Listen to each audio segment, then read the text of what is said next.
하나님 말씀은 신약성경 누가복음 24장 50절에서 53절까지입니다. 신약성경 141쪽입니다.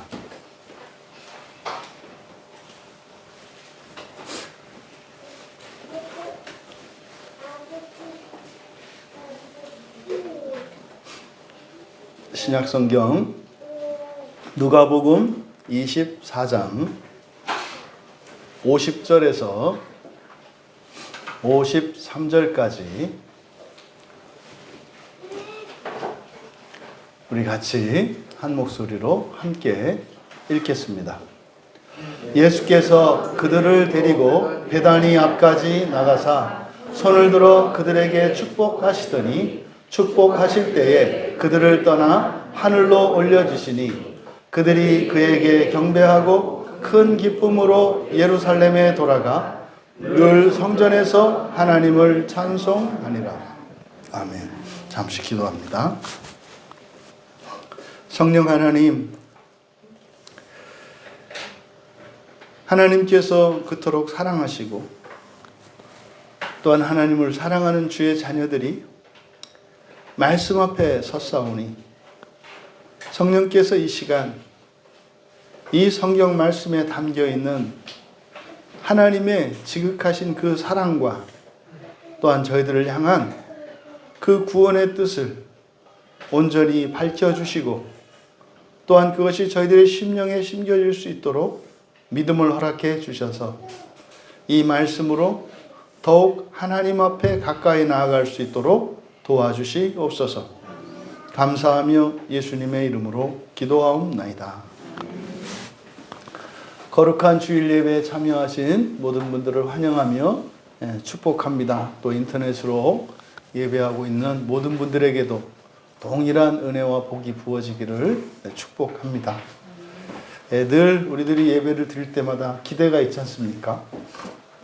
정말 이 예배 가운데 우리가 하나님의 영광을 볼 수 있다면 그러면은 마치 모세와 함께 애굽에서 이제 탈출해서 자유를 얻고 광야에 이르러 시내산에서 하나님의 영광 앞에 섰던 이스라엘의 백성들, 그것과 같이 그 하나님의 영광으로 말미암는 그 놀라운 하나님의 능력과 그 위로와 사랑이 우리 모든 교인들 개인에게 여러분의 몸으로, 마음으로, 영혼으로, 이것이 개인적으로, 가정적으로, 또 사회적으로, 국가적으로, 시대적으로 임할 수 있는 시간 되기를 바랍니다. 그래서 정말 우리가 드리는 이 예배가 가치 있고 의미 있는, 그래서 그 어떤 일보다도 영광스럽고 뜻깊은 그런 시간 될 수 있기를 바라는 마음이 있습니다. 오늘 이 예배 가운데 그런 은혜가 우리 모두에게 부어질 수 있기를 축복합니다. 예수님의 승천과 재림의 소망이라는 제목으로 말씀의 은혜를 나누고자 합니다. 이제 누가복음의 마지막 시간입니다. 그리고 예수님이 지상에서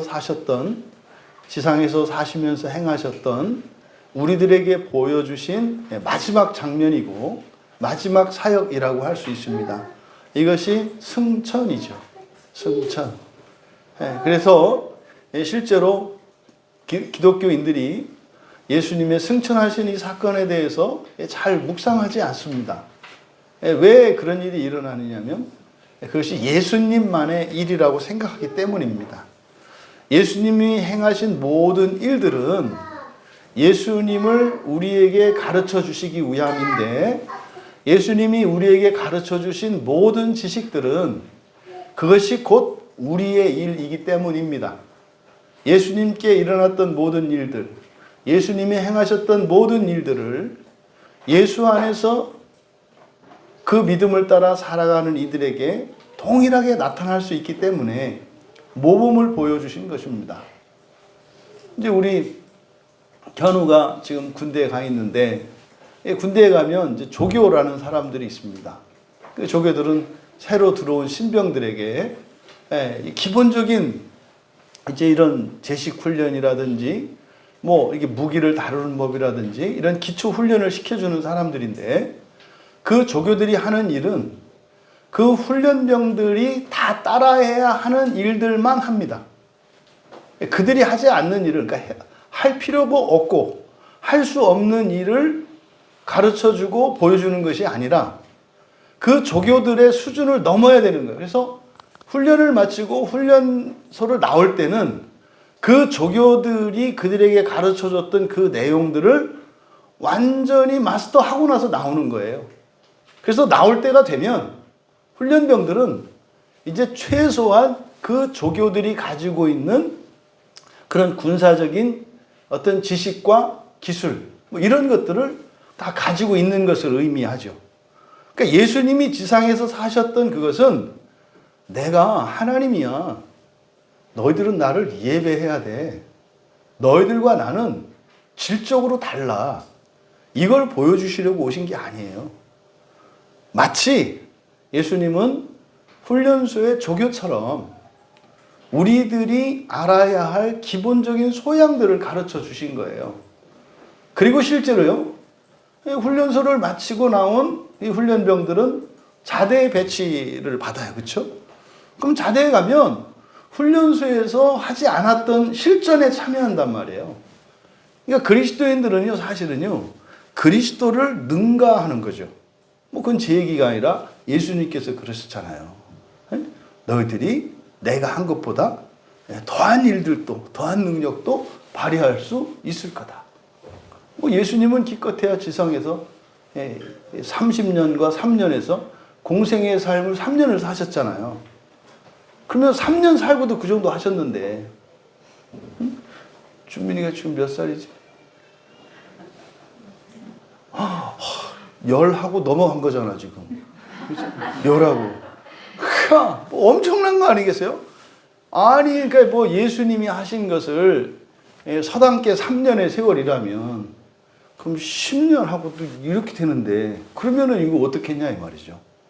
여러분, 의외로 우리가 이제 엉뚱한 데에 이게 자신을 과대평가하고 또 자신들이 할 수 있는 것에 대해서 또 엉뚱하게 너무 또 과소평가를 해요. 항상 문제가 뭐라고요? 이 엇박자가 문제예요. 빨라야 할 때 늦고 늦어야 할 때 빠르고 외쳐야 할 때 침묵하고 침묵할 때 떠들고 이게 문제예요. 이게. 여러분, 예수님은 하나님이심에 틀림이 없습니다. 그런데 성경에 기록된 지상에서 사셨던 예수님에 대한 이 기록은 여러분을 위한 거예요. 그러니까 이 복음서를 볼 때 여러분들이 복음서를 대하는 자세는 마치 병영에 입소한 훈련병과 같이 이 복음서를 이렇게 조교의 가르침처럼 그런 조교의 교환처럼 여기시고 이것을 가지고 능가하는 그리스도인이 되겠다라는 마음가짐으로 여러분들이 임해야 한다는 거예요. 그러니까 나는 저만큼 안 돼. 그러니까 평생을 살았는데 임관을 못해요. 지금도 제가 보고 40년 전에 군대 가가지고 그 훈련소 마칠 때 그 계급장을 받던 때가 그 뿌듯함이 지금도 있거든요. 네? 훈련소 마치고 이제 퇴소하기 전날 그 조교들이 그걸 갖다 줘요. 계급장을. 짝대기 하나. 2등병.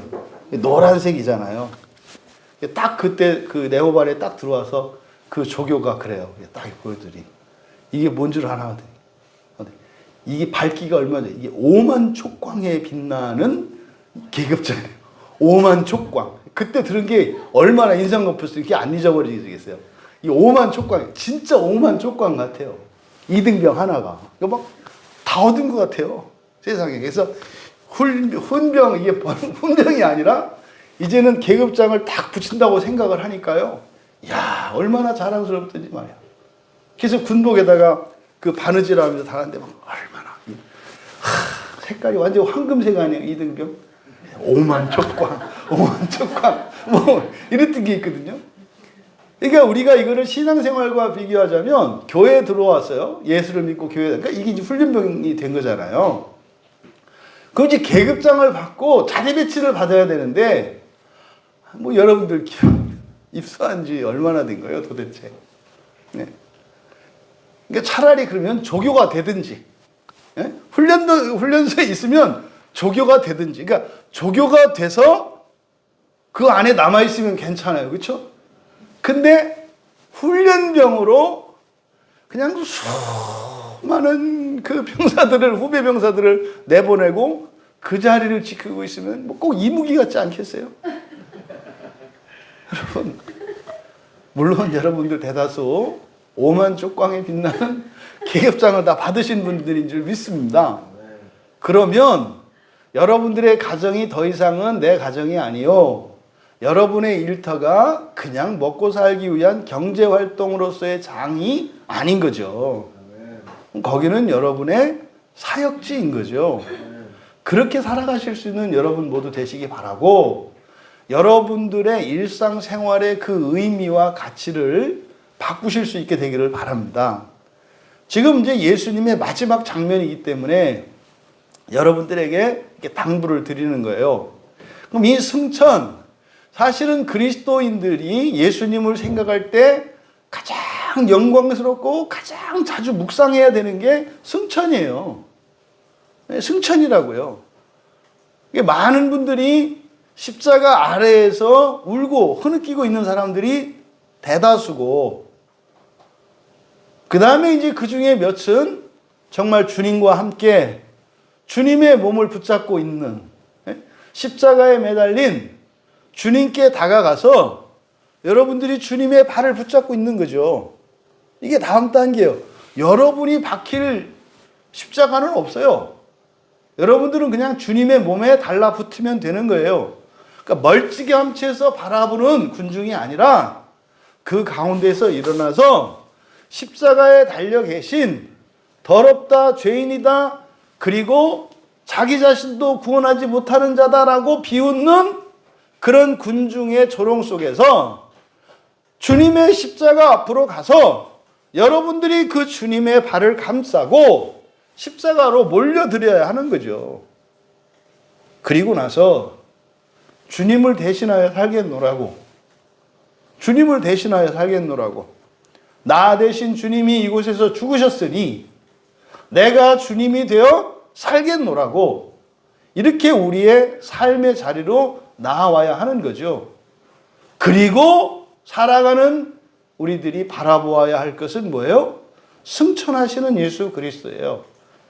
주님을 따라서 승천하시는 여러분, 바로 여러분의 그 승천의 영광을 여러분들이 늘 마음에 두셔야 합니다. 그거 생각 안 하니까 자꾸 땅바닥에서 기고 걸어다니고 뛰고 이거 가지고 자랑한단 말이죠. 너는 왜 이렇게 못 걸어? 그랬더니 옆에 있는 사람이, 그러는 너는 왜 못 뛰어? 그랬더니 그 옆에 있는 사람이, 그러는 너는 왜 이렇게 빨리 못 뛰어? 이렇게 가는 거죠. 여러분, 기다가 날든 걷다가 날든 뛰다가 날든 옛날에 기었는지 걸었는지 뛰었는지가 무슨 상관입니까? 날면 되는 거잖아요. 예수 안에서 날게 하시는, 날아오르게 하시는 그러한 참된 구원의 인생이 여러분의 것이 되시기를 주님의 이름으로 축복합니다. 우리가 읽은 50절과 바로 앞에 49절 사이에는 대략 40일의 간격이 있어요. 왜냐하면 이제 이 누가복음을 기록한 누가가 이제 또다시 기록한 게 바로 뒤에 있는 요한복음 다음에 있는 사도행전이에요. 그러니까 이 누가라는 사람이 누가복음을 기록했고 그리고 사도행전을 기록했거든요. 그러면 뒤에 사도행전에 보면 사도행전 1장 3절의 기록에 따르면 이제 예수님이 무덤에서 살아나시고 난 뒤에 40일 동안 살아계셨다고 하는 많은 증거들을 보이셨다 그래요. 그리고 그때 하나님 나라의 일에 대해서 말씀하셨다고 기록하고 있어요. 이게 동일한 저자거든요.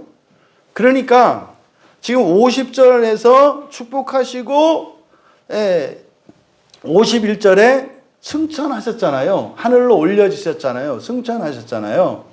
그러니까 지금 무덤에서 살아나신 이후로 승천하시기까지, 하늘에 오르시기까지 그 중간 기간이 40일이라는 시간이 있어요. 그러니까 그리고 나서 이제 승천의 기사를 기록한 거거든요. 근데 요 40일의 행적에 대해서는 마태나 마가나 누가나 그렇게 많이 기록하지 않아요. 누가의 경우에 사도행전 1장에 가서 약간 기록하고, 이제 뒤에 나오는 요한복음, 누가복음 뒤에 이어지는 요한복음의 끝에 가면 마지막 장 21장을 예수님의 그 40일의 그 삶에 초점을 맞춰서 21장을 기록을 해요. 그러니까 마태, 마가, 누가, 요한복음, 이 복음서에서 마지막에 있는 성경책이 요한복음이잖아요. 그러니까 그 요한복음, 그러니까 복음서의 끝은 예수님의 어떤 시기에 대해서 기록되어 있는 거예요? 살아나시고 승천하시기 중간에 요 40일의 기간에 대한 기록으로 복음서가 끝나는 거예요. 요한복음이. 그리고 나서 사도행전에서 이어가는 거예요. 예수님이 40일 동안 사셨던 그 이야기를 가지고 이렇게 쭉 펼쳐나가는 거죠. 그래서 어쨌든 여기 지금 49절과 50절 사이에 이 40일 동안 확실히 예수님이 살아계셨다고 하는 많은 증거들을 보이셨고, 또 하나님 나라의 복음을 선포했다고 하는 이 내용이 이제 생략되어 있어요. 이제 뒤에 있는 이제 요한복음과 사도행전으로 이어지기 때문에, 연속성 때문에 그런 거죠.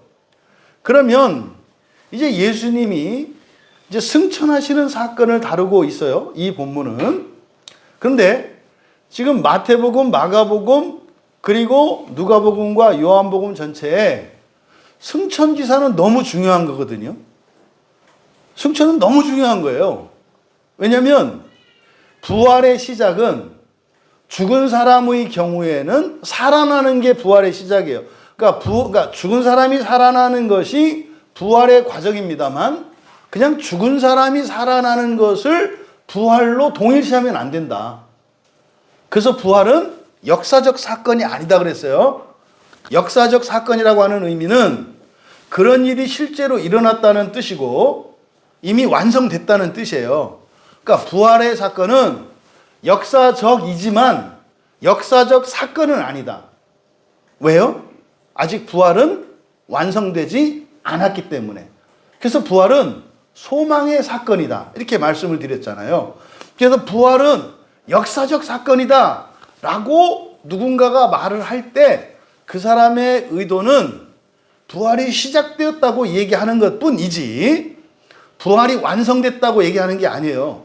이제 찬송가에서도 예수님이 부활하셨다, 뭐 이제 부활절에 그거 하잖아요. 이제 계란 삶아갖고 예수님이 부활하셨습니다. 그럼 받는 사람은 참 난처해요. 그러면은 부활한 닭을 주든지, 그것도 이게 삶아서 이제는 부활시킬 수도 없는 삶은 계란을 주면서 예수님이 부활하셨습니다. 그런데 이 도대체 부활이 뭐냐 이 말이에요. 이상하지 않아요? 아니, 그러면 알을 주려면 최소한 유정란을 사서 그거를 각 집에서 이렇게 부활시키도록 해가지고 병아리를 키우도록 이렇게 해야지, 유정란도 아니고 무정란을 또 그것도 이렇게 품을 수도 없도록 푹 삶아가지고 그거를 이렇게 주면서 예수님이 부활하셨어요.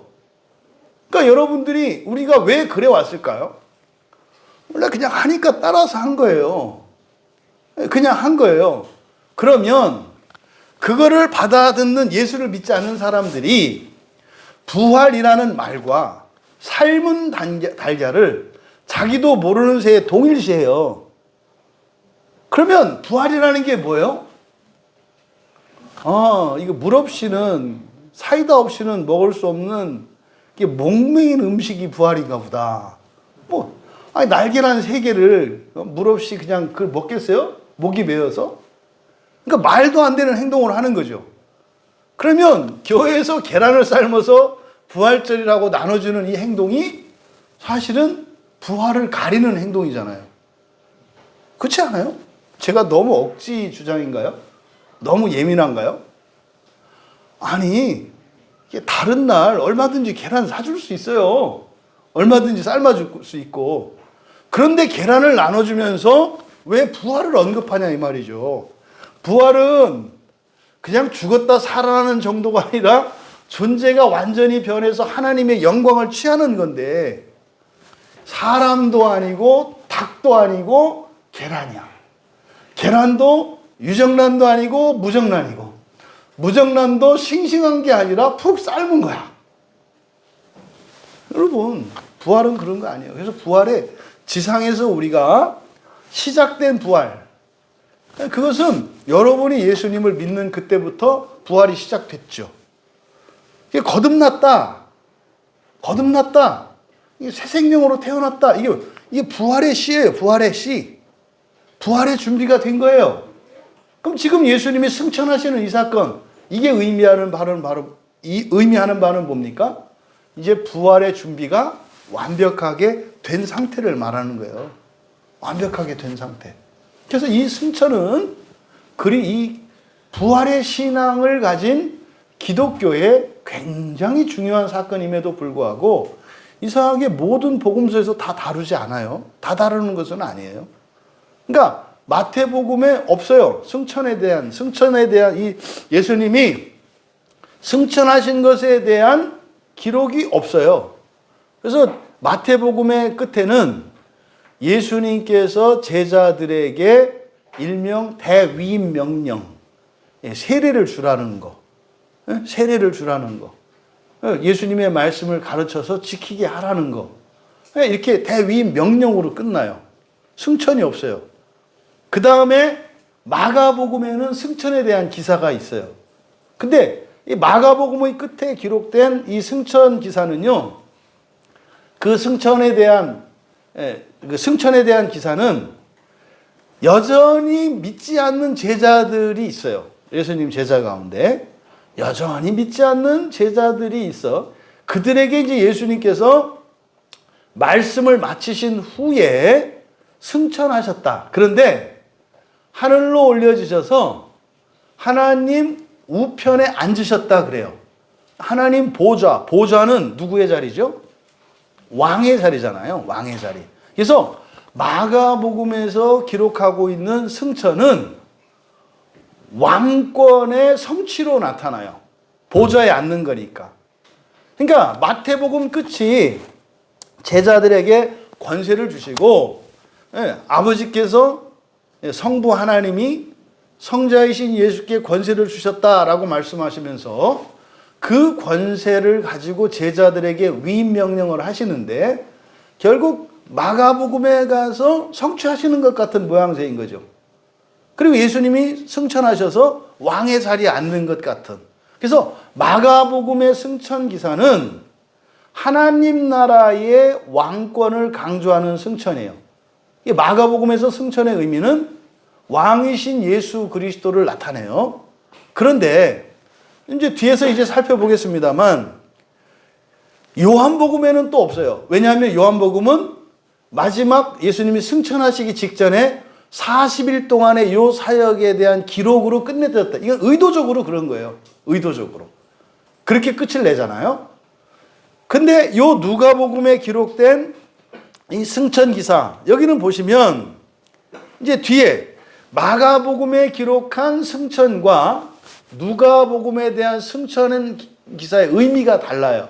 이제 그걸 우리가 살펴볼 겁니다. 하지만 여러분들이 먼저 기억할 것은 마가복음에 기록된 승천 기사는 어떤 성격이다? 하나님 나라의 왕권을 강조한 거다. 예수님의 직분을 우리가 그리스도라고 하잖아요. 그리스도는 히브리어로는 메시아란 말이에요. 그리스도가 의미하는 것을 뭐라고요? 기름 부음 받은 자. 기름 부음 받은 자라고 하는 것은 특별한 지위를 가진 사람을 의미하는 거예요. 그래서 이스라엘에 있어서 기름 부음을 받는다는 것은 왕이 되거나 대제사장이 되거나 선지자가 되는 것을 의미하여 왕이 되거나 대제사장이 되거나 선지자가 되는 것을 의미한다. 그러면 마가복음의 승천은 메시아를 이 삼중직이라고 한단 말이에요. 왕, 대제사장, 선지자는 하나님과 우리 사이를 연결짓는 직분이에요. 이걸 삼중직이라고 하는데, 그러면 이 삼중직의 완성, 이 삼중직 가운데 왕권의 완성이 마가복음인 거죠. 왕으로서 하늘 보좌에 앉으셨다. 왕의 자리를 회복하셨다. 이게 이제 마가복음의 승천인 거예요. 그러면 이 누가복음의 승천은 제사장적이에요. 제사장적. 그러면 남은 게 뭐예요? 선지자죠. 그럼 선지자는 하늘에 있어요? 땅에 있어요? 땅에 있어요. 그러면 그 선지자는 누구겠어요? 하기 싫으면 하지 마세요. 눈치가 빠르신 건지 아니면은 진짜로 말 안 하는 그것과 그것이 같은지는 모르겠습니다만, 그래서 예수님의 이 삼중직이 승천 기사를 통해서 왕권의 성취와 대제사장권의 성취가 나타나는데 선지자로서의 성취는 없어요. 이게 뭐겠어요? 이제 사도행전으로 이어지는 거예요. 요한복음과 사도행전으로. 그러니까 그 선지자직은 누구에게 있어요? 여러분에게 있는 거예요. 여러분에게. 그래서 예수님의 이 삼중직에 왕권과 이 제사장권은 승천하심으로 성취시키셨는데, 이 선지자로서의 이 사역은 지상에 남겨두셨어요. 당연하죠. 이거는 마지막 하나님의 그 구원의 수가 충만하게 될 때까지 모든 이들에게 전해야 되니까. 그래서 마태복음의 끝도 제자들에게 대위임 명령을 주신 것이고, 마가복음의 끝도 승천기사와 함께 이들에게 복음을 전할 것을 말씀을 하세요. 그리고 이제 뒤에 이어지는 사도행전에서 그렇게 살았던 이야기죠. 그러니까 사도행전을 통해서 삼중직이 완성이 되는 거죠. 그러니까 사도들에 의해서 선지자적 이 사명이 끝을 맺는 거예요. 근데 끝내는 게 아니라, 사도행전으로 끝나는 게 아니라, 그것은 주님이 다시 오시는 날까지 그 선지자 직분을 그리스도인들이 대신하며 살아가고 있는 거죠. 이렇게 해서 예수님의 삼중직이 성취되는 거예요. 자, 그러면 본문으로 들어가서 본문을 살펴보면 이제 예수님께서 그들을 데리고 베다니 앞까지 나가셨다 그래요. 그러니까 지금 예루살렘에서 베다니로 가신 겁니다. 여러분 기억나시나요? 베다니가 어딘지? 베다니 어딘지? 여기 지금 관악산이 있잖아요. 여기를 예루살렘으로 보고, 그렇죠? 우리가 예루살렘으로 보고 요 앞에 있는 이 관악산이 감람산이다 그랬잖아요. 감람산. 그러면은 여기에 베다니는 산 이쪽에 있어요. 저 산 너머에 있어요. 산 너머가 이제 서울대거든요. 그러니까 서울대쯤이 베다니예요. 거기가. 근데 베다니의 이름이, 그 이름의 의미가 뭔지 아시죠? 애통의 집이에요. 예, 그래서 서울대 있는 애들이 많이 애통해하고 있어요. 지금 공부하느라고 죽어나거든요. 애통의 집이에요. 애통의 집. 여기는 예루살렘이고요. 예루살렘은 샬롬이니까 평화가 거하는 곳이에요. 그러니까 요 산 넘어 있는 애들이 하루빨리 넘어서 일리 와야 되는 거죠. 근데 예루살렘이 요곳이고, 그러니까 베다니는 산 너머예요. 그러니까 예수님이 지금 승천하신 곳이 어디예요? 베다니라는 곳이거든요. 그러니까 예루살렘에서 제자들을 베다니 앞까지 데리고 가셨대요. 쉬운 거 아니에요. 산 넘어가셨다니까요. 승천하실 때. 그러면은 10중 8구 끝까지 다 따라갔겠어요? 몇 명은 가다 말았겠어요? 분명히 가다 만 사람이 있어요. 분명히. 나는 관절이 약해서, 나는 디스크라서, 나는 체력이 약해서, 뭐 요즘에 갑자기 체중이 불어서, 뭐 별의별 사정을 다 해가지고 올라가다가 안 간 사람들이 많았을 거예요. 이게 어떤 의미인지 아시죠? 예수님을 따라서 그 감람산을 넘어간 것과 중간에 멈춘 것 사이에는 어마어마한 차이가 있을 거예요. 따라간 사람들은 무엇을 볼 거예요? 하나님이 승천하시는 것을 볼 거예요. 그러니까 몇 년 동안, 3년 동안 예수님을 꼬박 따라다녔던 제자들 중에서도 그 마지막 순간에 베다니로 제자들을 데려가실 때 그 마지막 순간에 베다니로 가는 것을 따라가지 않았던 이들은 아마 뭐 성경에 기록되지 않았겠지만 그 이후에 일어난 것 때문에 뭐 가룟 유다처럼 뭐 자살하는 사람도 있을 수도 있고요. 굉장히 애통하고 그때부터 뭐 이렇게 술독에 빠져가지고 뭐 이렇게 그냥 술독에 빠져서 살다가 죽은 사람도 뭐 있을 법도 해요. 왜요? 그게 마지막인지 몰랐거든요. 그게 마지막인지 몰랐거든요. 죽으셨죠? 살아나셨잖아요. 못 믿었잖아요, 제자들이. 그런데요, 요한의 기록에 따르면 예수님이 살아계시다고 하는, 그래서 살아나셨다고 하는 것을 믿지 않을 수 없을 만큼 많은 증거들을 보여주신 거예요. 그럼 예수님이 승천하실 때쯤은 확실히 다시 살아난 것을 다 믿고 있었어요. 살아난 것은. 그러면 이 베다니가 또 어떤 데냐? 예수님이요, 예루살렘에 오시면 주무시는 숙소가 그 베단이에요. 이제 마태복음 21장과 마가복음 11장에 보면 예수님이 예루살렘을 방문하셨다가 이제 저녁 때가 돼서 주무실 때가 되면 잠자리를 베다니에 두세요. 가실 때 그 산 너머에 있는 베다니로 가서 잠을 주무시고 거기에서 그 다음날 날이 밝으면 예루살렘으로 돌아오시는 거거든요. 그러니까 그날도 베다니로 가셨으니까 그럼 아는 제자들은 어떻게 생각을 했겠어요? 어차피 예수님 가서 주무시고 넘어올 거 아니에요. 내일 아침에 오실 거거든요. 그러니까 따라가가지고 거기서 자는 것보다 말하자면은 거기는 시골이니까 거기는 여인숙밖에 없어요. 근데 여기 예루살렘에는 여관도 있고 호텔도 있어요. 에? 그럼 어차피 가야 하는 거 없거든요. 그냥 자는 거예요, 그날. 그러니까 이렇게 좀 머리가 돌아가는 사람들은 뭐 갔다가 이렇게 산 넘어서 갔다 오느니 오늘은 몸도 좀 찌뿌둥하고 그러니까 차라리 뭐 예루살렘 여기 호텔에 가서 하루 쉬고 있다가 내일 아침에 일찍 산 밑에 가가지고 산에서 내려오시는 예수님을 영접해서 모시고 오면 되겠다라고 생각했던 제자들이 있지 않았겠어요? 분명히 있었을 거예요. 분명히. 그러니까 평소처럼 예수님 주무시러 가는 거예요. 근데 거기서 그런 일이 일어날지는 몰랐죠.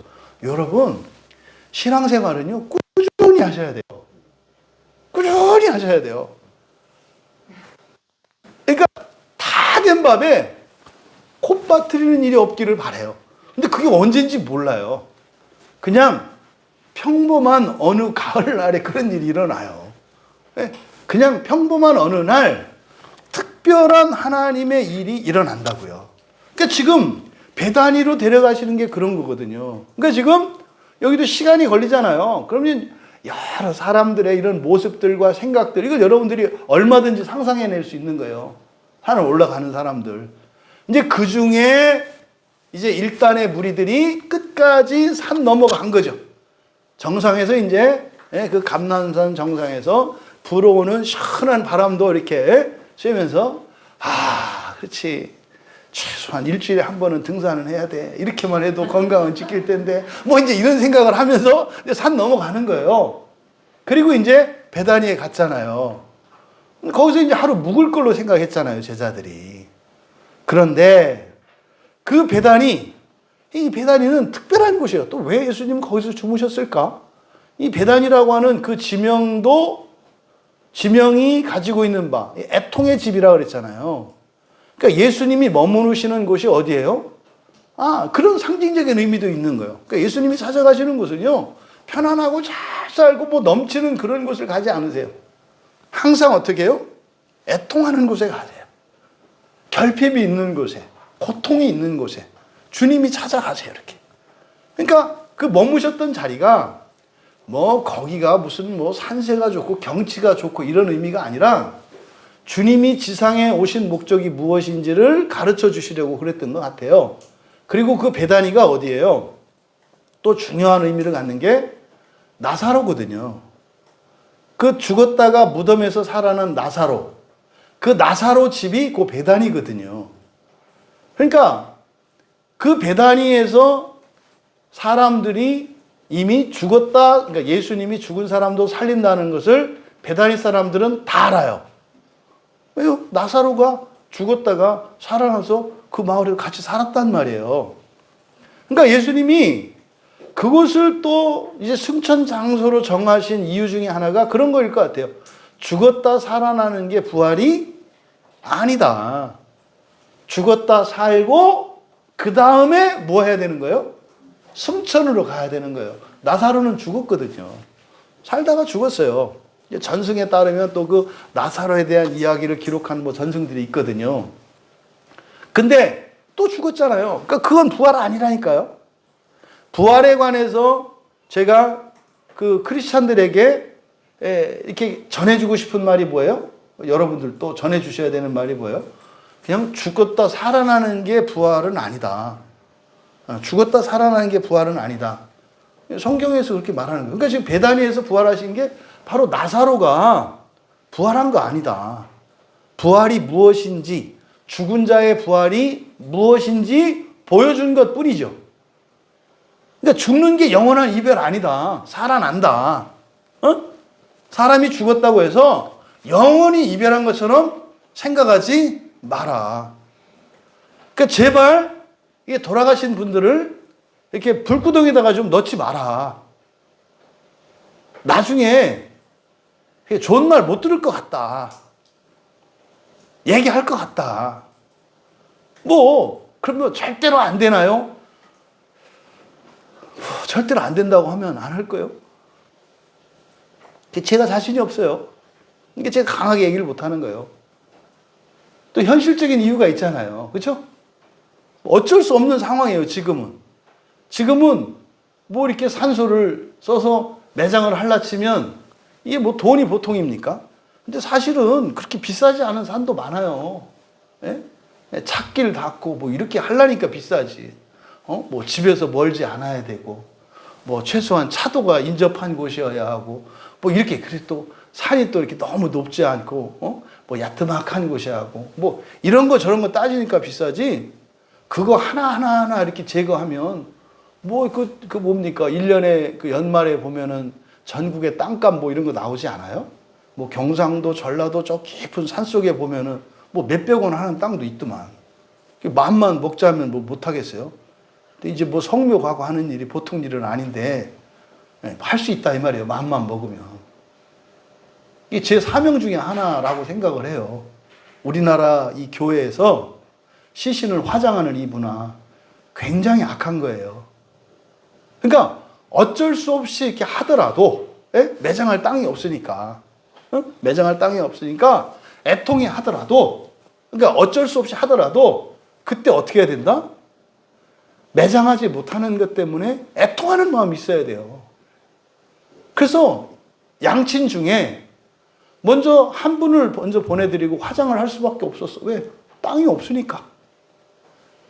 다음번 장례할 때는 화장을 안 했으면 좋겠다. 화장을 안 했으면 좋겠다. 근데 왜 그렇게 서슴없이 해요? 영원히 끝이라고 생각하니까. 여러분, 우리 자녀들에게 화장터는 데려가지 마세요. 그렇죠? 저는 제 생각은 그래요. 이 다음에 화장 끝나고 안치내온 낙골당은 데려갈지라도 애들이 말이에요. 돌아가신 할아버지 할머니를 그 불구덩이 속에다 넣는 걸 보고 걔들이 부활을 믿겠어요? 사람이 죽었다가 살아난다는 게 믿어지겠냐고요. 아니, 죽었다가 살아난다는 의미는 다시 만난다는 거 아니에요?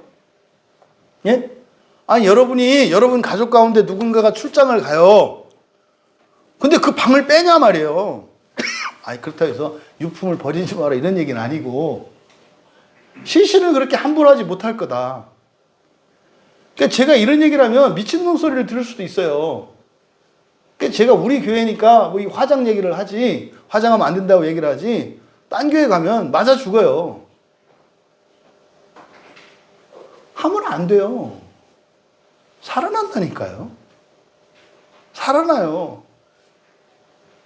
하여튼 이전에 있었던 일은 어쩔 수 없고, 이 다음에 살아나실 때 일어나면서 천장이 없는 화덕에서 일어나면 다 이마를 부딪히시며 일어나는 일이 없기를 바랍니다. 네? 그것도 한 자리에서 다 일어나려니 그거 좀 늦게 일어나지 않으시겠어요? 순서대로 아니 그 화덕 여기서 다 일어나는 거 아니에요?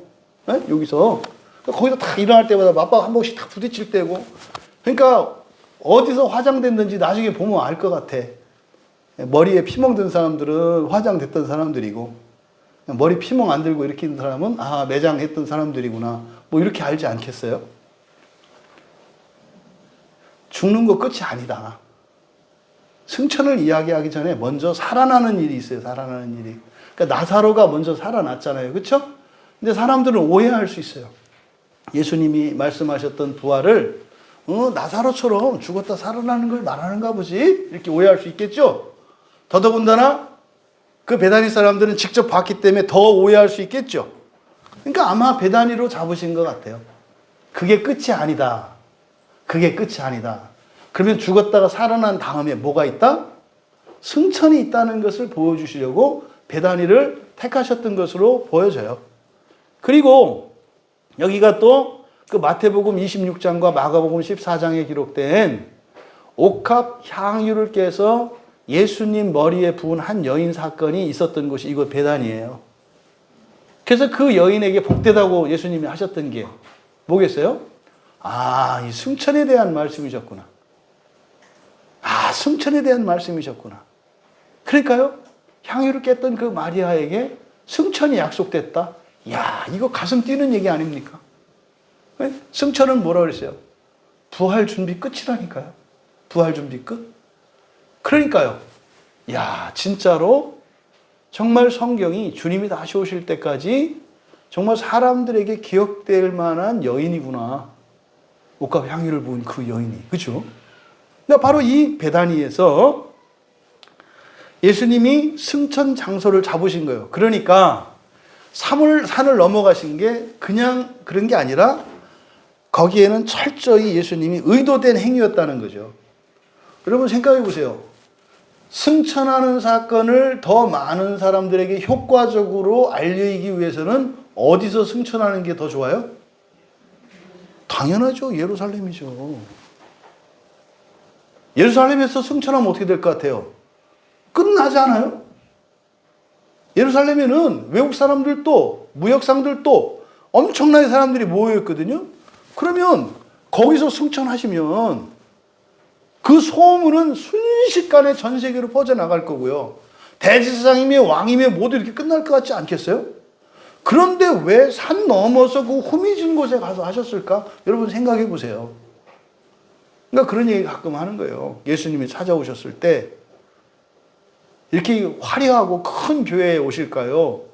아니면 우리 교회는 작다고도 못해요. 뭐 지난번 우리 교회 쫓겨날 뻔했을 때 교회 얻으러 다니셨던 분들 아시죠? 우리 교회 이 예배당 환경이 그렇게 열악한 게 아니라는 거. 열악한 게 아니라 상당히 괜찮다는 거. 예. 그 교회 얻으러 다녀보셨던 분들은 알아요. 우리 교회 불편하고 뭐 이런 줄 알았는데 나가 보니까 이게 우리 교회가 상당히 괜찮은, 이게 지금 이런 거구나 아시죠? 그러니까 뭐 우리 교회 뭐 개척기 이런 얘기 할 때 우리 교회 못 넣어요. 진짜로 어렵고 힘든 그 열악한 환경들이 있거든요. 주님 만나기 위해서 우리 그런 데로 갈까요? 아마 주님이 오신다면 그런 걸 거예요. 네, 상가에 있는 이런 작은 교회들에 먼저 찾아오지 않으실까요? 물론 성경에서는 동시에 보이신다고 이야기를 해요. 그러니까 우리들의 생각을 좀 바꾸자 이 말이에요. 여러분들의 마음이 자꾸 크고 많고 이런 데를 향하는데 주님의 마음과 좀 다르다는 거. 그러니까 그 승천조차도 예루살렘에서 하지 않으시고, 그리고 그냥 손쉽게 하지 않으시고, 굳이 그 제자들을 애먹이면서 산을 넘어서, 이렇게 돌아간 것도 아니야. 이렇게 산을 넘어서 거기에 가서 하셨다는 거. 이런 것들을 여러분들이 묵상을 하시면서 살아가실 때 자꾸 예루살렘에서 승천하고 싶어 하는 여러분의 생각을 죽이시고, 감람산을 넘어가서 부활하려고 하는 여러분들 되시기를 바라요. 이제 베다니로 가셨어요. 거기에는 이제 따라온 제자들, 복된 제자들이죠. 거기까지 왔습니다. 이제 그들을 향해서 이제 예수님이 하신 일들이 쭉 열거되어 있는데, 첫째, 손을 들어서 그들에게 축복하셨다. 그럼 여기서 이제 축복하신다라고 하는 것은 좋은 말을 하는 거예요. 유울레게요. 그래서 좋은 말을 하다 이런 뜻이거든요. 그러니까 이 축복하다라는 말은 우리말로 하면 칭찬해주다, 이렇게 격려해주다, 다 이런 말에 사용할 수 있는 거예요. 이 축복하다라고 번역된 이 말은. 근데 예수님이 이게 손을 들어서 이렇게 축복하셔요. 이거는 뭐냐면 이제 손을 드는 행위는 기도 행위거든요. 그러니까 하나님을 향해서 이게 기도하는 거예요. 이렇게 이걸 축복한다 이렇게 얘기하죠. 그래서 복을 기도한다 이런 뜻이에요. 그러면 지금 예수님이 손을 들어서 그들을 축복하셨어요. 그러니까 어찌 보면 이제 승천하시는 것은 모범으로 보여주신 거고, 실제적으로 예수님이 하신 그 지상에서 마지막 사역이 뭐예요? 요거죠. 실제로 예수님이 지상에서 하신 마지막 사역은 축복하신 거예요. 축복하신 거. 그러면 여기서 예수님이 어떤 내용을 축복하셨을까요? 한번 알아맞혀 보세요, 여러분들이. 뭐 이거는 답 없어요. 정확히 써있지 않으니까. 자기 생각대로 하면 돼요. 하지만 이 누가복음의 주제는 하나님의 나라였고, 하나님의 나라는 하나님이 들어갈 수 있는 나라고, 그죠? 그럼 사람이 하나님 되는 것을 부활이라고 한다 그랬잖아요. 그러니까 제 생각으로는 부활에 대한 축복일 거예요. 제 생각으로는. 예수님이 아마 이렇게 손을 드시고, 아버지, 이들을 보시옵소서. 이들이 나와 같이 사망 권세를 이기고 승천하여 지옥의 권세를 이기게 하기를 원합니다. 뭐 이런 기도를 하지 않으셨을까요? 예수 안에 있는 사람은 언젠가는 부활해요. 언젠가는. 근데 남아있는 게 있잖아요. 지옥을 거치느냐 안 거치느냐가 남아있거든요. 그러니까 예수님이 마지막 이렇게 축복하신 거니까 그 얘기를 하지 않았을까? 여러분, 멋있는 여러분의 죽음을 위해서 유언을 좀 준비해 두세요. 언제 올지 모르거든요. 유언을 준비해 주시라고. 그러니까 후회하지 않도록 여러분의 유언을 좀 써보세요. 이렇게 진짜로 하고 싶은 유언. 근데 저는 예수님이 여기에서 하셨던 이 축복이 우리들이 할 수 있는 가장 좋은 유언이라고 생각을 해요. 저는 죽을 때 그렇게 유언할 거거든요. 사랑하는 자식들아, 사랑하는 여러분, 죽음과 함께 여러분이 즉시 낙원에 이를 수 있도록 그렇게 사세요. 그리고 하나님, 사랑하는 우리 가족 모두 승천할 수 있도록, 죽는 즉시 승천할 수 있도록, 낙원 가는 거잖아요. 죽는 즉시 승천할 수 있도록 도와주시옵소서 라고 이렇게 유언을 남길 거예요. 미리 연습해 놓으세요. 그때 까먹으면 안 돼요. 그죠? 그러니까 외워 놓으세요. 이렇게. 죽을 때가 되면 내가 아는가 봐요. 그때 되거든. 남겨놓았던 유언을 하셔라. 그리고 한 가지 더 팁을 말씀드릴게요. 혹시 여러분들 중에 아직 죽음을, 임종을 대부분 못해요. 임종을 경험하는 경우가 흔치 않아요. 그러니까 임종이 뭐냐면 살아있던 분이 돌아가시는 그 순간을 말해요. 임종은. 숨을 딱 멎는 그 순간. 사실 부모님들의 임종을 보는 것도 굉장한 복이에요. 마지막. 그게 지금 예수님의 승천하는 장면과 같잖아요. 마지막 순간을 보는 것도 굉장한 복이거든요. 그럼 여러분이 혹시 임종을 볼 기회가 되거든. 저도 처음에는 임종을 못 봤기 때문에 임종을 보았을 때 뭘 어떻게 해야 될지 모르겠더라고요. 근데 나중에 지나고 나서 굉장히 후회했어요. 그러니까 임종에 대한 준비가 안 돼 있는 거예요. 여러분들이 누군가와의 그 임종을 통해서 이별하는 때가 올 거거든요. 미리 준비해 놓으셔야 돼요. 그러니까 뭘 준비가 안 돼 있으면 못 하는 거예요. 결혼도 준비 없이 했다가 여러분 얼마나 애쓰셨어요. 그죠?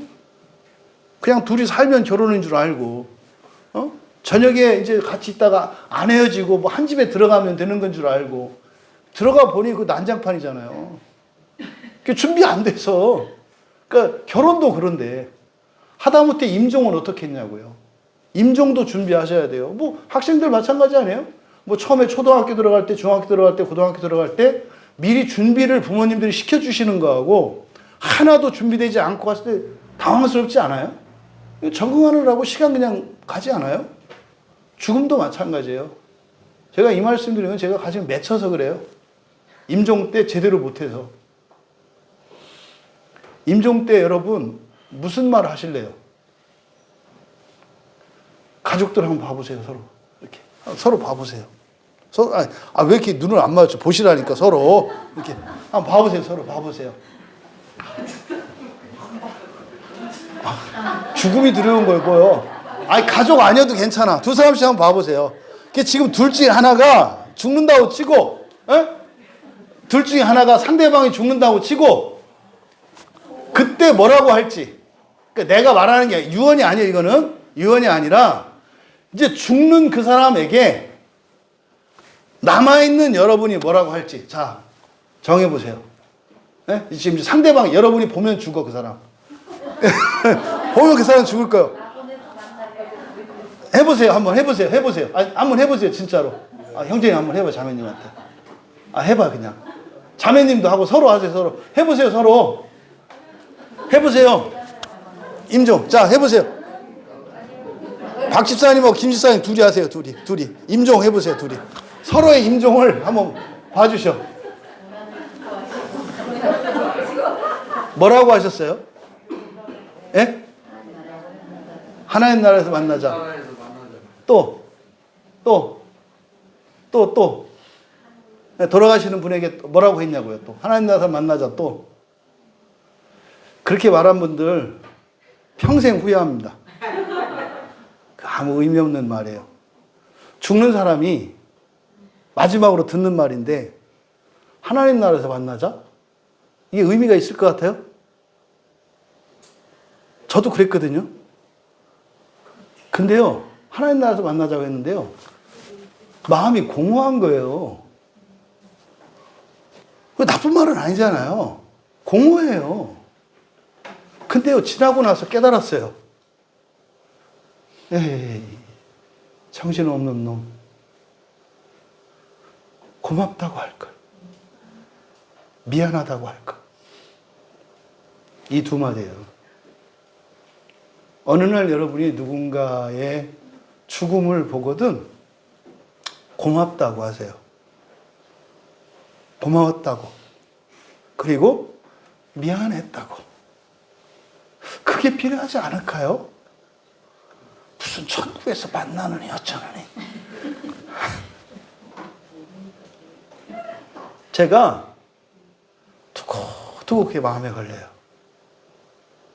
진심이었어요, 그게. 여러분도 다 진심이잖아요. 그죠?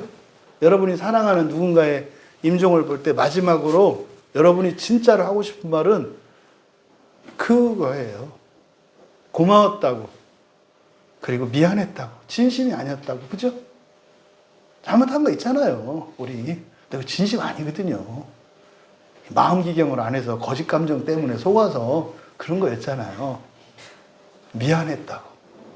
그 다음에 그리스도인은 거기에 하나 더 얹을 수 있죠. 그때 이제부터 그렇게 안 살고 새롭게 살겠다. 그리고 그날 거기에서 다시 만나자고. 이건 제가 실수를 하고 나서 깨닫게 된 거잖아요. 그런 실수를 여러분들은 안 하셨으면 좋겠어요. 준비하세요. 유언 준비해 놓으시고, 또 누군가의 죽음 앞에서 임종을 준비하시고, 친했든 안 친했든 뭐 그럴 것 같아요. 아니면 뭐 여러분들이 진심으로 하고 싶은 어떤 말이 있다면 그거 하시면 되죠. 근데 제가 가지고 있는 임종사는 그거예요. 미안했다고, 소홀했다고, 내 마음을 다하지는 못했다고, 진심으로 미안하다고. 그런데도 나를 이해해주고, 나를 사랑해주고, 나를 믿어줘서 고맙다고. 하지만 내가 이제 더 잘 살겠다고. 그때보다는 조금 더 잘 살겠다고. 그리고 반드시 그날 아침에 거기서 만나자고. 이렇게 이제 저는 임종사를 준비해 놨어요. 그렇게 할 수 있기를 바라요. 이제 예수님은 축복을 하셨어요. 그러니까 아마 예수님도 그렇게 얘기하지 않으셨을까요? 근데 뭐 미안하다고 하셨을지 안 하셨을지 모르겠어요. 근데 뭐 그럴 수 있어요. 베드로한테 너한테 내가 마귀라고 해서 미안하다, 뭐 이렇게 하실 수도 있어요. 근데 어쨌든 이 축복을 여겼다면 아마 부활에 대한 축복이었을 거로 생각이 돼요. 여러분, 기독교 신앙은 부활의 신앙이다. 잊지 마세요. 기독교 신앙은 십자가 신앙이 아니에요. 기독교 신앙은 부활이에요, 부활. 네. 십자가는 그 부활을 위해서 그렇게 하지 않으시면 안 되었던 일인데, 목적은 뭐예요? 부활이에요. 그래서 기독교는 뭐다? 부활이다. 이걸 잊으시면 안 돼요. 창조의 시작도 뭐다? 부활이에요. 부활이에요. 복음이 뭐예요? 부활이에요. 부활이에요. 그러니까 부활로 시작해서 부활로 끝나는 거예요. 부활이에요. 지상에서 경험할 수 있는 지상의 부활의 마지막 증거, 그게 뭐다? 승천이다. 이걸 지금 말씀하는 거죠. 이제 예수님께서 이어서 손을 들어서 축복하셨어요. 그리고 이제 51절에 축복하실 때 그들을 떠나. 여기서 이제 괄호를 쳐놓고 하늘로 올려지시니 라는 것은 여기서 떠난다는 말이 하늘로 올려지셨다는 의미입니다. 라고 이제 해설을 해 놓은 거예요. 근데 여기서 떠난 것과 하늘로 올려지신 것, 이걸 따로 띄어서 봐야 돼요. 축복하실 때 그들을 떠나셨다. 이렇게 된 거예요. 축복하실 때 그들을 떠나셨다. 여기서 떠났다는 게 그냥 이렇게 하늘로 올라간 것, 이것만을 의미하는 게 아니라 여기에 특별한 의미를 부여해요. 그거는 그냥 제 개인의 생각이 아니라 여기서 떠나셨다라고 한 이 말이 디아 이스테미라는 말이거든요. 디이스테미. 디아와 히스테미가 합쳐진 거예요. 그래서 디이스테미라는 말이거든요. 디이스테미, 이거는 누가만 사용한 말이에요. 복음서에서 다른 사람들은 사용하지 않고 누가만 사용한 거예요. 이 디이스테미는. 그런데 이 단어가, 디이스테미가 의미하는 게 뭐냐? 그러니까 이게 뭔지 정확히 알 수가 없어요. 누가만 썼기 때문에. 그러니까 왜 이 단어를 썼을까? 그러면은 누가가 지금 여기서 떠나셨다고 할 때 디스테미, 그냥 우리 말로는 떠났다지만 그냥 떠난 걸 의미하지 않는다 이 말이에요. 디스테미라고 얘기했기 때문에 헬라어를 아는 사람들, 유대인들은 디스테미라고? 그러면 이게 무슨 말인지 알아들어요. 근데 우리는 못 알아듣잖아요. 그냥 떠났다 이렇게 하면 의미가 없단 말이에요. 그럼 이 디스테미가 의미하는 바는 성경의 단어는 성경에서 의미를 찾아내야 되거든요. 그러면 이 디스테미가 성경에 사용된, 그러니까 구약 성경이겠죠.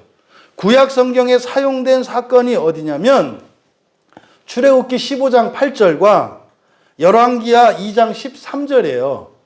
두 사건 다 출애굽기 15장 8절은 홍해가 갈라지는 사건이에요. 홍해가 갈라지는 사건. 홍해가 갈라질 때 어떻게 하죠? 물이 저 우리나라 저기 그 전라도 어디에 있는 이 물이 빠져가지고 조수 간만에 차로 이렇게 빠져가지고 이게 갯벌 이렇게 드러나는 게 그게 홍해의 기적 아니에요? 홍해의 기적은 어떻게 해요? 바다의 상태에서 이 수심을 유지한 채로 그대로 어떻게 문이 열리는 것처럼 지진이 나는 것처럼, 그러니까 지진이 아니라 뭐 수진이겠네. 물이 그 상태로 물이 뽀개지는 거예요. 둘로 딱 뽀개져서 이렇게 돼. 이걸 엉긴다 그러거든요. 물이 엉겼다. 고체가 됐다 이 말이에요. 그러니까 고체가 된 거죠. 그러니까 물이 딱딱하게 됐다는 의미가 아니라 물인데 어떻게 물이 벽을 이뤄요? 근데 지금 요 벽이, 양쪽 벽이 물인 거예요. 홍해 사건은. 지금 우리가 앉아있는 자리가 홍해바다 한가운데거든요. 지금 양 벽이, 이게 지금 물이에요. 에? 그래서 이렇게 뭐 이렇게 투명한 유리로 이렇게 막고 있는 게 아니라 이렇게 만지면 물이라니까요. 말씀드렸죠? 홍해 사건 때 출애굽할 때 그걸 지나가는데 거기서 낙지 한 마리 안 잡고 물놀이 안 했으면 나는 홍해가 갈라진 것보다 더 기적이라고 생각한다. 왜요? 애들이 그 물을 건드리지 않았을 리가 없어요. 그렇지 않아, 준민아? 끄덕끄덕 하잖아요. 나라도 했을 거거든. 지금이라도 할 것 같아. 물 이렇게 한번 뿌려보고 말이지. 딱 하고 안 한 척하고. 아니, 그게 홍해 사건이에요. 이때. 물이 이렇게 딱 갈라진 거. 이때 70인역 성경에서 사용한 게 디이스템이라는 말이에요. 출애굽기 15장 8절에. 그러니까 여기서 떠나셨다라고 되었습니다마는 여기서 디이스템이라는 말을 누가가 사용한 것은 어떤 의도예요? 길을 낸 거죠. 길을 냈다는 의미예요. 길을. 홍해를 갈랐다. 길을 냈다. 그러니까 지금 누가는 예수님이 승천을 하실 때 올라가는 거, 이게 지금 목적이 아니라 이게 특별한 의미가 있다는 거예요. 이게 뭐 하는 거라고요? 애굽에서 탈출하던 이스라엘 백성들에게 길을 내어주신 길이 홍해를 가는 거잖아요. 그러면 예수님은 지금 뭘 가르신 거예요? 이 땅에서 하나님이 계신 삼층천 사이에 이 하늘을 가르신 사건이야. 이거를 천문학에서는 뭐라고 하지, 찬민아? 우주 끝에서 우주 끝으로 순간에 갈 수 있는 거를 뭐라고 하지? 이 마스크 색깔이 너 무슨 색깔이야? 그렇지, 블랙홀이라고 한다는 거지. 블랙홀이라고 해, 블랙홀. 그러니까 블랙홀은 우주 끝에서 우주 끝이 통하는 통로예요. 그러니까 예수님이 떠나셨다고 하는, 이게 그냥 떠났다가 아니라 누가는 뭐라고 한 거예요? 삼층천이 열린 거예요. 베다니에서부터 스데반 집사가 순교할 때 하늘이 열면서 보좌에 계신 예수님을 봤잖아요. 그 디스테미가 그때도 일어난 거예요. 그러니까 지금 누가는 그냥 예수님이 이렇게 이게 우리말 서술로는 이거 설명해. 그게 아니에요. 그때 베다니에 놀라운 일이 일어난 거예요.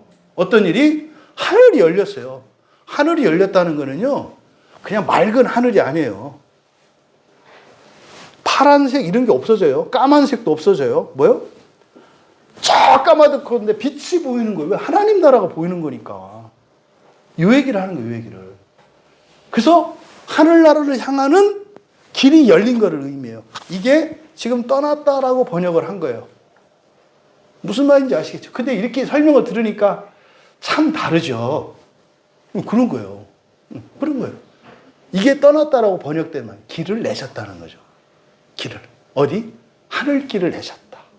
이야, 야곱이 봤던 사닥다리는 저리 가라지. 그건 사닥다리 걸치고 봤지만 여기는 그냥 열린 거예요. 이렇게. 하늘이 열린 거예요. 왜 그렇게 얘기 안 했냐고요? 근데 왜 목사님이 그렇게 설명하냐고요? 예루살렘에서 안 하고 베다니로 산 넘어가서 하셨다며요. 감추어 두시는 거예요. 감추어 두시는 거예요. 그거 찾아내야 한다니까요. 찾아내야 돼요. 그러니까 여기서 떠났다는 의미가 그런 의미다. 또 열왕기하 2장 13절은요. 이것도 이게 승천과 관련되는 거예요. 구약 성경에 하늘로 승천한 사람이 두 사람이 있잖아요. 에녹 있고 엘리야가 있잖아요. 선지자 엘리야가 승천해서 하늘로 올라가요. 불병거를 타고. 그렇죠? 그때 엘리야가 입었던 옷이 떨어지는데 제자 엘리사가 그 옷을 집어요. 그래서 그 옷을 집어 딱 치는데 물이 막 갈라져요. 그때 이 단어가 사용돼요. 그러니까 승천 때 엘리야의 옷을 집어가 떨어진 옷을 들고 제자 엘리사가 강물을 치니까 강물이 쪽쪽쪽 갈라지면서 홍해가 갈라지는 것과 같이 길이 나는 일이 있었어요. 그러니까 이 디스템이 떠났다라고 한 이것이 바로 뭐다? 구원의 길을 내어주는 것을 의미한다. 모세는 홍해를 갈랐지만 예수님은 하늘을 가르셨다는 뜻이에요. 예수님 혼자 갔다는 뜻이 아니라 길을 내주셨다는 뜻이에요. 그 길을 같이 가고 싶지 않으십니까? 우리가 그 길을 같이 가자고 이 난리를 치는 거 아니에요? 네? 이게 바로 디스테미. 그러니까 축복하실 때 그들을 떠나셨다가 아니라 축복하실 때 길을 내주셨다 이 말이에요. 길을 내주셨다. 여러분, 이때 그럼 보세요. 주무실 줄 알고 따라왔던 제자들이에요. 근데 예수님이 갑자기 축복을 하세요. 축복 기도를 들어보니까 알겠지 않겠어요? 이게 작별 인사라는 거를 알지 않겠어요? 그리고 나더니 하늘길이 열렸어요. 그러면은 직감하지 않겠어요? 예수님이 지금 하늘로 가시려나 하나 봐. 이별의 순간 아니에요? 이별의 순간이잖아요. 그러면 그때 제자들의 마음, 그리고 예수님의 마음, 거기에는 어떤 감정이 있지 않겠어요? 이게 우리가 임종을 맞이할 때 느끼는 거예요. 다시 살아날 걸 믿죠. 믿어요. 근데요, 그럼 여러분 임종할 때 어떤 감정일 것 같아요? 그냥 슬플까요? 왜 슬픈 거죠? 지가 이제 엄마 없는 애가 되니까 지가 슬픈 거야. 내가 이제 엄마 없는 애가 되는구나 해서 자기를 슬퍼하는 거지. 그건 자기 혼자 느끼는 감정이지. 그러면 상대방에 대해서는 그리움이죠. 벌써 보고 싶지 않겠어요? 이제는 다시 살아날 때까지 못 보는 거야? 그래서 슬픈 거예요. 그러니까 그리움이 커서 슬픔이 돼야지. 자기 처지가 딱해서 슬퍼지면 안 돼요. 눈물의 농도가 달라야 된다 이 말이에요. 그리움의 눈물, 그리움의 슬픔이어야 돼요. 에? 하늘이 너무 눈부셔서 흐르는 슬픔이어야지. 에? 구름 끼고 멜랑꼴레 해가지고 우울해서 흘리는 이런 게 아니어야 한다 이 말이에요. 그리웠을 거요. 이게 주님과 마지막인가? 그리웠을 거요. 주님도 그러지 않으셨을까요? 그러니까 그때 그 이별의 장면에 교감이 있잖아요. 예수님과 제자 사이에 그 교감이 있잖아요. 이런 걸 여러분들이 자꾸 마음 기경을 하면서 여러분들 이걸 쓰시는 거예요. 그때 내가 제자였다면 이랬을 것 같아. 그때 내가 예수님이었다면 이랬을 것 같아. 이렇게 하면서 돌같이 딱딱한 내 마음을 말랑말랑한 살코기처럼 그 감정을 깨워내는 거예요. 이게 마음 기경을 하는 거예요. 성경을 보고. 그러니까 지금 아마 최소한 주님은 그러셨을 거예요. 그리움. 이 녀석들 니들 보고 싶어서 어떡하냐. 그죠? 그거 있었을 거예요. 3년 동안 떨어지지 않고 니들 같이 지내는데 그러지 않아요, 여러분? 한 3년 같이 지내다가 하루도 안 떨어졌는데 이렇게 떨어지려고 그러면 그게 보통 일이냐고요. 우리 소망이가 적극 동의를 하네. 그렇다. 두 손을 들고 지금 축복을 하는지 뭐 하는지 그리울 거예요. 아마 그렇지만 아마 기대도 있으셨을걸요. 왜요? 지금 이들 중에는 아직도 믿지 못하는 이들이 많아요. 근데 다시 만날 때는 어떻게 하겠어요? 예수님이 부활을 시키셔서 만날 거 아니에요. 완전하게 돼서. 그렇죠? 그 기대도 있겠죠. 이게 사실은 우리가 앞서가는 신자들을 떠나보낼 때 임종 때 느껴야 하는 거예요. 그리고 거기에 남아있는 제자들에게는 결단이 있겠죠. 그리고 예수님도 결단이 있겠죠. 왜요? 시간만 지나면 부활하는 거 아니거든요. 지금 숙제가 많아요. 이 제자들이. 아직도 부활을 믿지 못해요. 그잖아요. 할 일이 많아요. 예수님이 지상에서 사역이 끝났으니까 예수님 그 다음부터 안식에 들어가셨을까요? 아니에요. 지금도 일하고 계세요. 지금도 일하고 계세요. 그래서 주님이 하신 일을 지상사역과 천상사역으로 나누거든요. 그러니까 사람이 되어서 성육신 하기 이전에도 예수님은 계속 일하셨고요. 그리고 그때 승천하신 이후로 하늘에서도 일하고 계세요. 일하고 계세요. 성경에 하나님 보좌 우편에 앉으셨다라는 말이 뭐라 그랬어요? 하나님과 동일한 권능의 자리에 앉으신 거라고 그랬어요. 그 얘기는 뭐예요? 아직 완전한 그 영광의 자리에 앉으시진 않으시고, 권능은 뭐 하는 거예요? 일할 때 쓰는 거 아니에요? 일하고 계신다는 거예요. 하나님 보좌 우편에 앉았다. 이 오른손이거든요. 보좌 우편에 앉았다. 지금도 일하신다는 뜻이고요. 하나님 보좌 우편이니까 하나님이시라는 거예요. 그런데 아직도 완전한 하나님의 영광을 취하지는 않으셨다는 거예요. 그럼 예수님도 완전한 하나님의 영광을 취하는 때가 언제예요? 그게 부활이에요. 예수님도 아직 부활 안 하셨어요. 안 하셨어요, 아직도. 그걸 예수님이 뭐라 그랬어요? 하늘에서 너희와 함께 다시 잔을 들 때까지 내 마시지 않겠다 그랬잖아요. 그러니까 부활 때를 말하는 거예요. 혼인잔치는 부활의 때를 말하는 거니까. 그래서 예수님은 2000년 동안 지금도 승천하셔서 계속 일하고 계세요. 지금도 일하고 계세요. 그러니까 그 예수님이 각오를 하셨겠죠. 그죠? 아, 이제 내가 그러면 이제 하늘에 올라가서, 아휴, 그동안 이 녀석들 뭐하면 내가 등짝이라도 때리고 이랬는데, 이게 또 그냥 내가 올라가서 이제, 일은 하던 일을 계속 하셔야 되니까. 아휴, 이제 천사들을 좀 더 많이 써야 되겠네. 뭐 이런저런 생각을 하시면서 그런 장면이 실제로 역사적으로 있었던 거예요. 근데 이걸 일일이 쓰지는 못하죠. 요한복음 20장, 21장 끝에 보면은 다 그래요. 예수님이 하신 일로 치자면 다 쓸 수가 없다고. 에? 하늘을 두루마리 삼아, 바다를 먹물 삼아 다 써도 쓸 수 없다. 예수님의 행적은 다 기록할 수 없다고 요한이 기록하거든요. 그러니까 여기서도 일일이 기록 못해. 그러니까 이건 누가 써야 돼요? 여러분들이 마음 기경하면서 쓰셔야 돼요. 그렇게 하면 여러분이 예수님을 닮아가는 거예요. 그런 거예요. 그리고 이제 하늘로 올려주셨다.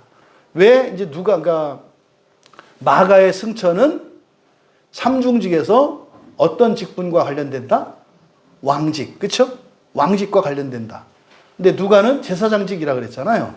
이제 그렇게 말씀드린 이유가 뭐냐면, 마가는 보좌 우편에, 하나님 보좌 우편에, 그러니까 보좌에 앉았다, 보좌 우편에 앉았다고 이야기를 하고, 올라가신 목적이 보좌였다고 얘기를 해요, 마가는. 그래서 왕권이라고 말씀을 드린 거고, 누가는 여기서 올려주셨다 할 때 여기에 사용된 말이 아나페로라는 말이에요. 아나페로. 아세요? 페로? 아나페로? 네, 아나페로. 미안한 마음과 여러 가지 마음이 같이 들어요. 아세요? 페로? 아나페로. 예. 이제 저를 이제 맞춰주시는 착한 몇 분이 계시고, 끝까지 안 웃어주시는 여러분들. 이 아나페로가, 아나는 위로라는 뜻이에요. 또 다시라는 뜻이고, 페로는 나르다라는 뜻이에요.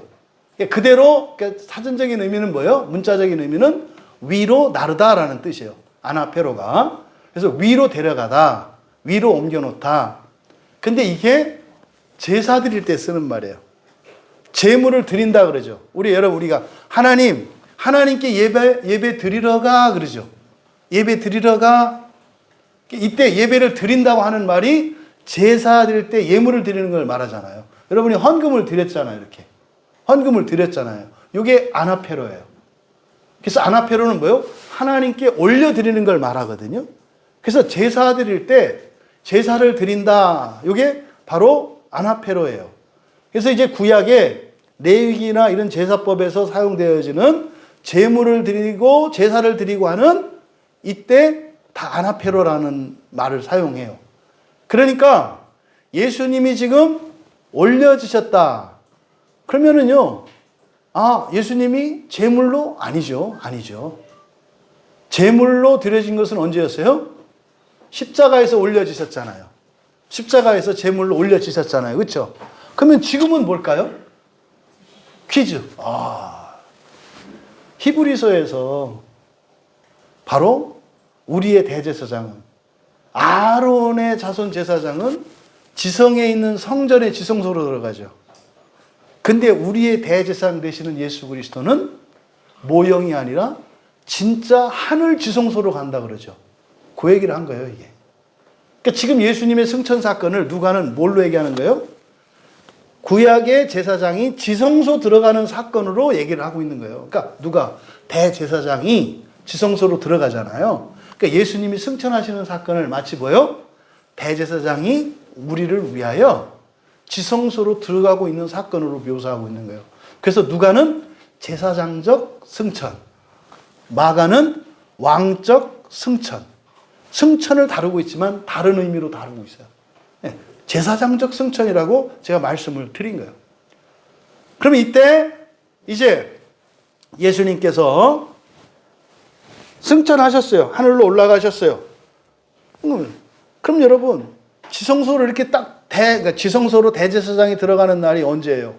대속죄일이잖아요. 그 대속죄일에 지성소로 대제사장이 지성소에 갔다 오고 나면 모든 죄가 사해지죠. 모든 죄가 사해지잖아요. 완전한 대제사장께서, 그리고 모형인 지성소가 아니라 참 지성소로 들어가셨으니 우리는 진짜로 모든 죄로부터 해방이 된 거죠. 그러면 그때의 성도들의 반응이 뭐겠어요? 이제 52절에 그들이 그에게 경배하면서 큰 기쁨으로 예루살렘으로 돌아갔다. 그리고 늘 성전에서 하나님을 찬송했다. 지금 여기서 첫 번째, 그들이 경배했다.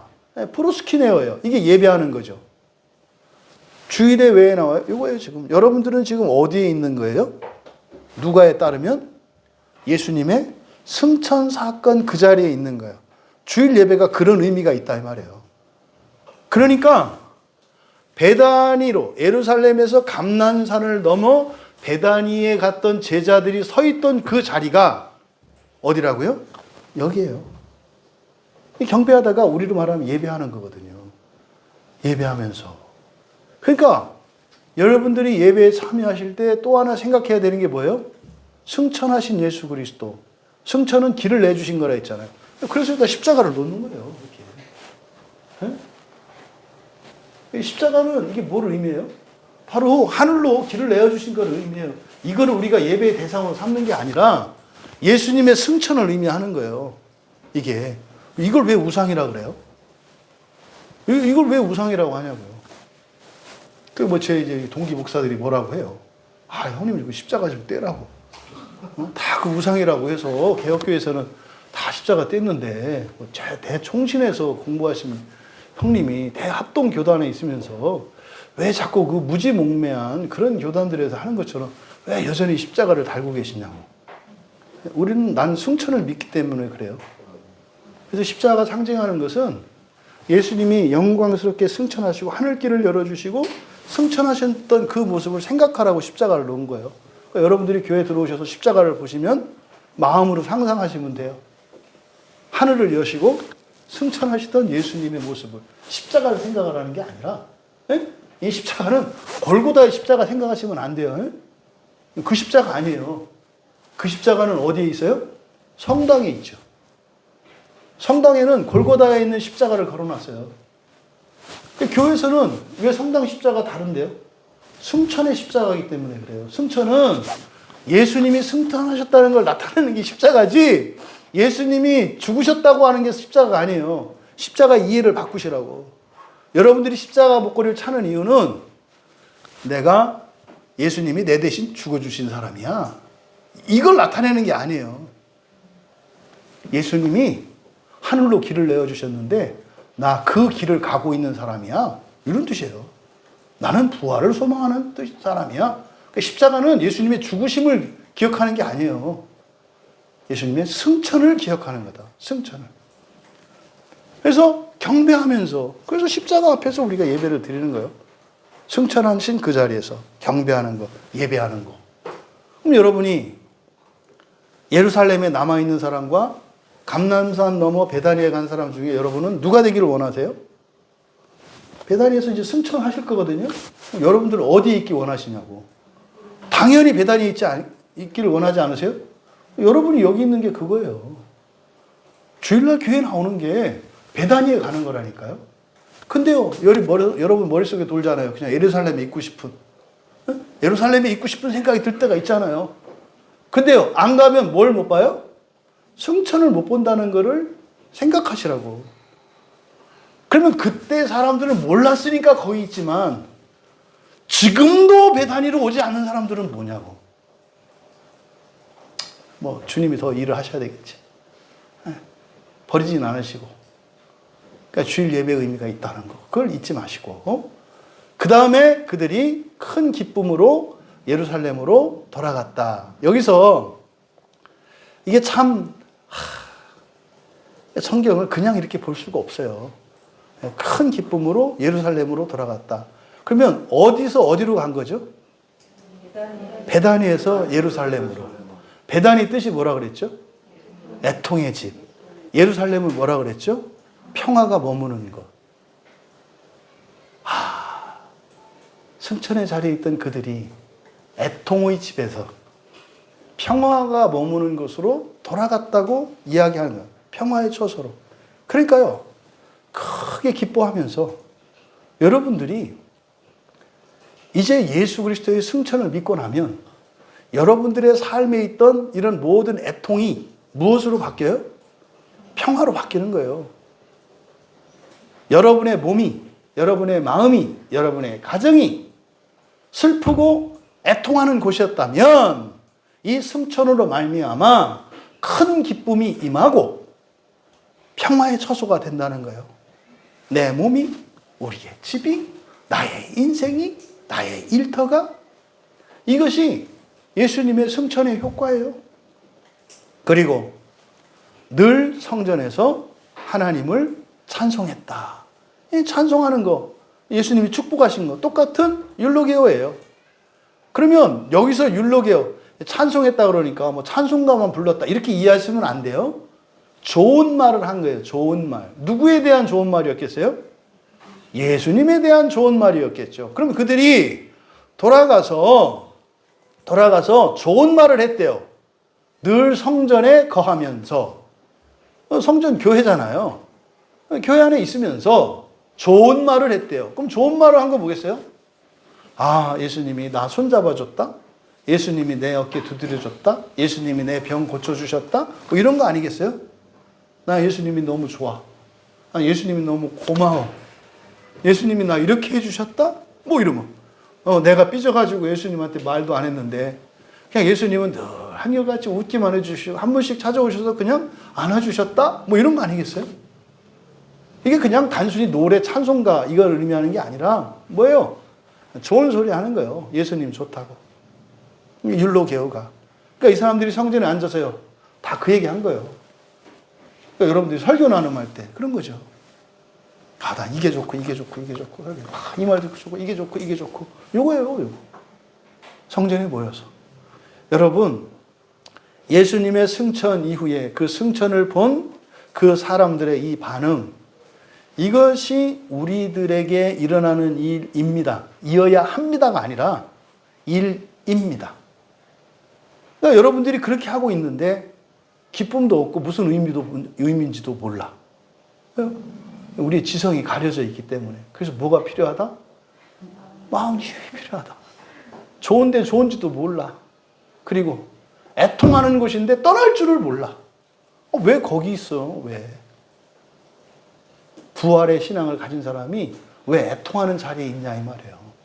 그럴 필요가 없는데 평화의 처소가 우리에게 마련됐는데 여기에 이제 하나가 생략된 게 뭡니까? 앞에서 이제 예수님이 약속하신 것을 보내실 때까지 기다리라고 하셨잖아요. 그렇죠? 그래서 사실 이들이 기다리고 있는 거죠. 이 내용이 뒤에 누가복음으로 이제 이어지는 거예요. 요 내용이. 여러분, 주님의 승천을 믿고 여러분의 승천을 믿을 수 있기를 바랍니다. 그래서 주님은 다시 오십니다. 주님의 재림과 여러분의 부활을 소망하면서 지상을 살아가는 성도들의 삶을 살아가시는 여러분들 되시기를 바라요. 그래서 이 누가복음의 마지막에 그렇게 그 성천을 믿고 재림과 함께 부활의 영광이 주어질 것을 믿는 이들의 삶이 어떤 것인지를 보여주신 거예요. 마지막으로 승천에 대해서 정리하고 설교를 맺겠습니다. 승천이 뭡니까? 성경의 전체 역사로 보았을 때 첫 번째로 에덴 동산으로 돌아가는 의미겠죠. 떠나왔잖아요, 아담이. 창세기 3장에서 떠나왔잖아요. 그리고 아무도 돌아갈 수 없었잖아요. 그러니까 예수님이 신라곤이라고 하는 그 에덴 동산, 그 하나님 나라로 돌아갈 수 있도록 길을 내어 주신 거죠. 그리고 문을 활짝 열어 주신 거죠. 이게 예수님의 승천 사건이에요. 여러분들이 장신구를 사용하든 여러분이 가지고 다니던 그 십자가가 바로 그 의미예요. 그래서 이 십자가를 보면 여러분들은 하나님 나라로 내어주신 그 길을 봐야 해요. 예수님이 그 길을 내어주셨다는 것을 보셔야 해요. 그래서 항상 십자가를 볼 때마다 여기는 교회들이 많이 십자가 있지 않아요? 십자가가 교회 밑에 있어요? 위에 있어요? 왜 위다 달려놓을까요? 그 벼락 맞으면 안 좋은데. 그게 하늘길이다 이거예요. 하늘길. 잘 보이라고 놓은 게 아니라 그러니까요. 무언지 모르고 해. 욥기처럼. 그렇죠? 무언지 모르고 막 말을 하는데 그게 옳은 일이야. 아시는 여러분 되시기 바랍니다. 그래서 십자가를 볼 때마다 십자가 꼭지점을 해서 위로 보세요. 소실점은 하늘로 맺히셔야 돼. 모든 십자가를 볼 때마다 여러분의 소실점은 하늘이어야 돼. 그러니까 곳곳에서 하늘길을 보여주잖아. 예수님이 길을 내어주셨다. 예수님이 길을 내어주셨다. 에덴 동산으로 돌아간 걸 의미해요. 두 번째로 존재론적으로는요. 예수님이 부활하신 것을 우리에게 마지막으로 보여주신 거잖아요. 이거면 부활 준비 끝이라는 뜻이죠. 부활 준비 끝이에요. 부활 준비 완료. 그러면 사후에 연단이 필요해요? 필요하지 않아요? 필요 없어요. 둘째 사망이 그를 다스리지 못해. 부활 준비가 완료되면 또 죽을 필요 없어. 나사로는 두 번째로 죽어요? 안 죽어요? 두 번 죽었잖아요. 처음에 죽었다가 살아났는데 다시 죽었잖아요. 왜요? 부활 준비가 안 돼서. 승천해야죠. 여러분들이 이미 첫 번째 죽음은 예고되어 있어요. 누구나 다. 만약에 예수님이 우리가 육체의 생명이 다하기 전에 온다면 첫 번째 죽음도 맛보지 않겠죠. 하지만 그 언제인지 모르니까 다 첫 번째 죽음은 맛본다고 생각을 해야 돼요. 그래서 유언도 준비하고 임종도 준비해야 된다고. 하지만 두 번째 죽음은 맛보지 않을 수 있어요. 이게 뭐예요? 이게 승천하는 삶이죠. 승천하는 삶. 왜? 승천은 부활에 대한 준비가 마친 것을 의미하기 때문에. 승천하시는 여러분 되시기 바랍니다. 승천하시는 여러분. 이게 계시록의 용어로는 첫째 부활이죠. 첫째 부활을 소망하는 게 승천의 삶이죠. 그래서 부활 준비가 완료된 걸 의미한다. 세 번째는요. 끝이 아니에요. 예수님이 지금 하늘로 올라가신 지 몇 년 되셨어요? 한 10년 빠지는 2000년 됐잖아요. 2000년 동안 예수님 뭐하고 계셨을까요? 그냥 기지개 펴고 계셨을까요? 아니에요. 잊지 마세요. 천상에서도 일하고 계시다는 거를. 천상 사역. 그래서 하나님의 사역을 이야기할 때 그 지상 사역, 그러니까 예수님의 사역을 이야기할 때 지상 사역과 천상 사역을 얘기를 한다고요. 승천하신 이후로도 지상을 사실 때처럼 동일하게 구원의 사역을 하고 계세요. 이제는 대신 여기서도 천사들을 부르셨잖아요. 이적을 일으킨 거 어떻게 하는 거예요? 천사한테 시키는 거예요. 네? 라파엘 병 고쳐. 라파엘은 치료하는 천사거든요. 그러니까 병 고치고 이렇게 하는 거는 라파엘이라는 천사한테 시킨 거예요. 그럼 여전히 동일한 일이 일어나요. 그러면 예수님 당시에 일어났던 이적과 기적들이 지금도 일어나요? 안 일어나요? 일어나는 거예요. 이거 안 일어난다고 하면은 그 사람이 믿고 있는 건 뭐예요? 천상에서 예수님이 아무것도 안 한다는 거예요. 근데 또 한대요. 근데 기적은 안 일어난대요. 무슨 말이에요? 그 예수님이 골프 치신다는 얘기요? 말이 안 맞잖아요. 그 따로 떨어져 있어요. 이 교리에서 이 개혁주의 교리를 가르치는 사람들이 그런다니까요. 예수님이 승천해서 하늘에 계시고 여전히 천지를 통치하시고 구원하신다고 얘기를 해요. 기적이 일어나요? 안 일어나요? 아예 안 일어난다 그래요. 아니 그럼 예수님이 일 안 한다는 얘기예요? 영업 종료예요? 6시까지만 영업한다는 얘기예요? 그런 게 없어. 어디 있어? 예수님은 24시간 풀가동인데 안식일도 쉬지 않고 일하시는데. 그래서 천상 사역에 참여하신 것을 의미해요. 그러면 우리에게 볼까요? 우리가 죽었어요. 우리보다 앞서 돌아가신 분들. 예를 들어서 사도였던 베드로, 바울 돌아가셨잖아요. 지금 이분들 분명히 낙원에 있을 거거든요. 거기서 뭐 할까요? 바둑 둘까요? 장기 둘까요? 그러면 신선된 거예요. 바둑 두고 장기 두는 거 신선이거든. 뭐 할까요? 여전히 사역을 하고 계세요. 여전히. 이 세상에 사실 때 전도하고 하셨던 것처럼 여전히 사역을 하고 있어요. 근데 지금은 직접 하지 않고 누구를 사용해요? 천사를. 그럼 이제 알겠죠. 옛날에 예수님이 제자들을 보낼 때 항상 앞서서 천사를 보냈거든요. 근데 말로만 들었어요. 무슨 말인지 몰랐어. 안 보였어.